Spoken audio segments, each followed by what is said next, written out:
film dibuka dengan memperlihatkan seorang gadis bernama Ika. Ia bekerja sebagai SPG dan tinggal di sebuah kos-kosan, di mana pemilik kos-kosan tersebut bernama Ibu Adeng serta mempunyai seorang anak laki-laki bernama Abner. Di kosan itu Ika diperlakukan dengan sangat baik oleh Ibu Adeng, bahkan ia sudah dianggap seperti anaknya sendiri. Setibanya di tempat kerja, Ika kemudian melakukan briefing bersama rekan-rekan kerjanya yang dipimpin oleh manajer mereka bernama Galvez. Lalu, di saat Ika sedang melayani seorang pelanggan, ia melihat seorang wanita yang sangat mencurigakan membawa banyak pakaian ke kamar ganti. Namun ketika keluar ruangan, wanita itu malah berpura-pura sedang hamil. Ika pun mencoba untuk menegur wanita yang ingin mencuri pakaian itu, tapi wanita tersebut malah emosi dan memakinya. Suasana pun menjadi kacau hingga membuat Galvez coba menengahi keributan tersebut.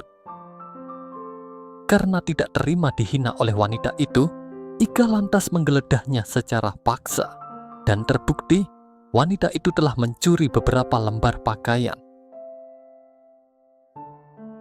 Di hari yang berbeda, Ika kembali mendapatkan seorang pelanggan yang menguji kesabarannya, di mana ia harus menghadapi pria tua yang suka mencolek-colek tubuhnya. Namun karena dinilai tidak ramah pada pelanggan, Ika kemudian ditegur oleh atasannya, Galvez. Galvez kembali mengingatkan Ika untuk selalu mengalah kepada pelanggan, dikarenakan pelanggan adalah raja. Ika lantas mencoba untuk membela diri, namun tak digubris oleh Galvez. Melihat posisi Ika yang tersudut, Galvez lalu memanfaatkannya. Kesalahan Ika akan ia maafkan, asal bawahannya itu bersedia untuk menyervis singkongnya.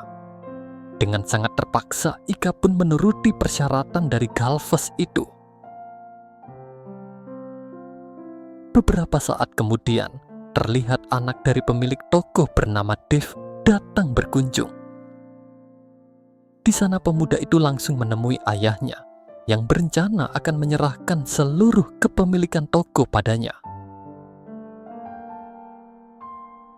Seusai pertemuan itu, Dave kemudian memanggil Ika dan mengajaknya masuk ruang ganti.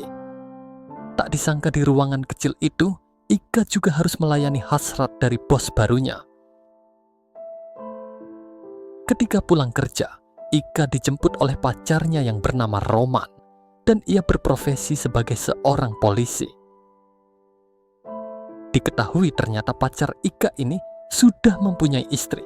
Ika terpaksa menjadi pacar Roman, dikarenakan sejak kecil ia telah dirawat oleh pria itu. Selain itu, ayahnya Ika dipenjara, dan hanya Roman sajalah yang tahu tempat tahanan ayahnya. Ditambah lagi Ika juga mempunyai hutang yang cukup besar kepada Roman, hingga membuatnya selalu menurut ketika sang polisi meminta jatah bermesraan. Esok harinya saat Ika baru saja pulang ke kosan, Ibu Adeng memperingatkannya agar jangan pulang pagi. Ibu kosannya itu malu dengan omongan tetangga karena dinilai tak bisa menjaga perilaku anak kosnya. Setelah berbicara dengan Ika, Ibu Adeng pun pergi mengajar, sedangkan Abner pergi sekolah. Namun di tengah perjalanan, Abner tiba-tiba mendapat kabar dari temannya jika guru mereka tidak datang. Abner lalu memutuskan kembali ke rumah dan melihat Ika sedang tertidur. Tak berselang lama, Ika pun terbangun karena ada telepon dari Roman. Pria itu menyuruh Ika mengemasi barang-barangnya dan mengajaknya pergi dari tempat tersebut. Lalu saat Ika pergi ke kamar mandi, tak disangka ada Abner malah sedang senam 5 jari. Melihat hal itu, Ika pun tersenyum dan memaklumi apa yang dilakukan oleh Abner. Di sini Abner mengaku jikalau ia sangat tertarik pada Ika. Karena kasihan Ika lantas mengajari pemuda itu untuk bermesraan. Namun kegiatan mengasihkan itu akhirnya ditutup dengan kepulangan Ibu Adeng. Beberapa waktu Kemudian setelah mengemasi semua barang-barangnya, Ika pun berpamitan kepada Ibu Adeng. Dengan berat hati Ika meninggalkan Ibu Adeng yang sudah dianggap seperti ibunya sendiri. Singkat cerita, saat pulang bekerja, Roman datang mencari Ika dan menanyakannya kepada Galvez. Tanpa banyak basa-basi, Roman langsung menghajar Galvez dikarenakan ia tahu pria itu sering berbuat tidak baik kepada Ika. Di tengah-tengah keributan, terlihat ada seseorang yang menyelinap masuk lewat pintu belakang, di mana ternyata orang tersebut adalah Ika. Di sini dengan sengaja ia membakar panel listrik yang menyebabkan seluruh toko kebakaran. Kemudian gadis itu pergi ke ruang brankas untuk mengambil semua uang dan surat-surat penting yang ada di sana. Saat hendak pergi, Ika dibuat histeris melihat rekan kerjanya dihabisi oleh Roman. Ternyata semua itu sudah mereka rencanakan. Melihat kesempatan, Ika lantas menaruh kartu identitas beserta dompetnya di sana, agar orang-orang mengira jika dirinya lah yang menjadi korban. Lalu, kita diajak flashback saat Ika pertama kali berkenalan dengan Roman. Roman mengajak Ika tinggal di rumahnya bersama dengan istrinya yang bernama Monica. Ika diperkenalkan Roman sebagai keponakannya dari desa. Monica sebenarnya tak menyukai Ika. Saat Roman tidak ada di rumah, Monica memperlakukan Ika secara kasar. Hingga pada suatu hari, Monica memergoki suaminya dan Ika sedang mojok berduaan di kamar mandi. Wanita itu pun naik pitam dan langsung mengusir Ika dari rumahnya. Akhirnya Roman mengasingkan Ika ke tempat para polisi menyembunyikan saksi dan korban kejahatan yang nyawanya terancam. Di sana Ika diperlakukan dengan sangat baik oleh para penjaga dan juga mengajarkannya ilmu bela diri. Dari situlah Ika memutuskan akan membalas dendam sekaligus membebaskan dirinya dari Roman, lalu bertekad menemui ayahnya. Di tempat lain terlihat Dave, anak pemilik toko, sedang bermain taruhan. Dan pada hari itu ia menang banyak. Namun di sisi lain, lawannya yang tak terima dengan kemenangan Dave berniat ingin menghabisinya. Ika yang melihat peristiwa itu lantas mengajak Dave kabur dan menyelamatkannya. Inilah awal mula Dave dan Ika bisa saling mengenal. Di sana sebagai ucapan terima kasih, Dave lalu mempekerjakan Ika di toko miliknya. Selama 3 tahun tidak seorang pun tahu bahwa Ika dan Dave saling mengenal.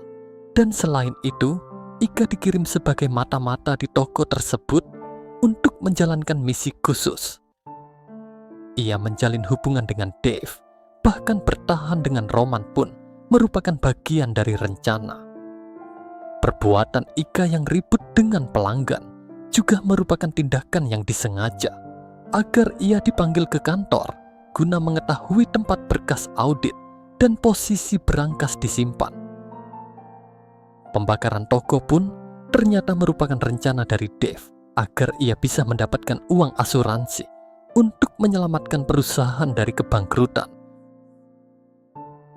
Tetapi sesudah misi ini selesai, baik Dave ataupun Ika harus berpisah dan tidak boleh bertemu lagi agar rencana mereka tidak diketahui oleh orang lain. Sebagai imbalan, Dave memberi Ika semua uang berangkas yang dicuri sebelumnya. Dan sebagai salam perpisahan, mereka pun bermesraan untuk terakhir kalinya. Kita pun kembali diajak flashback ke masa lalu, di mana ibunya Ika berselingkuh dengan seorang pria. Dan pada malam harinya ketika ibu Ika sedang tidur, tiba-tiba pria selingkuhannya itu berniat meruda paksa Ika. Beruntung ayahnya Ika datang menyelamatkannya, dan terjadilah perkelahian di antara mereka. Naas peristiwa itu malah merenggut nyawa ibu Ika yang berusaha melerai. Dengan penuh amarah, Ika pun menghabisi selingkuhan ibunya itu. Tak ingin anaknya masuk penjara, ayah Ika pun lantas berpura-pura jika dirinya lah yang bertanggung jawab atas kejadian itu. Ia pun ditangkap polisi Dan polisi itu adalah Roman. Roman yang mengetahui jikalau Ika tidak mempunyai keluarga lagi, malah memanfaatkan situasi tersebut dengan membawanya pulang ke rumah. Kembali lagi ke masa sekarang, Ika menelepon Roman dan memberitahu bahwa ia sedang menuju ke penjara ayahnya, sesuai dengan petunjuk yang pria itu berikan. Selain itu, Ika juga sudah membayar lunas semua hutangnya kepada Roman. Dan mulai detik itu, mereka sudah impas serta tidak ada hubungan sama sekali. Setibanya di lokasi, Ika langsung menanyakan keberadaan ayahnya. Namun sayang sang ayah ternyata sudah lama meninggal akibat terkena penyakit di kala pandemi.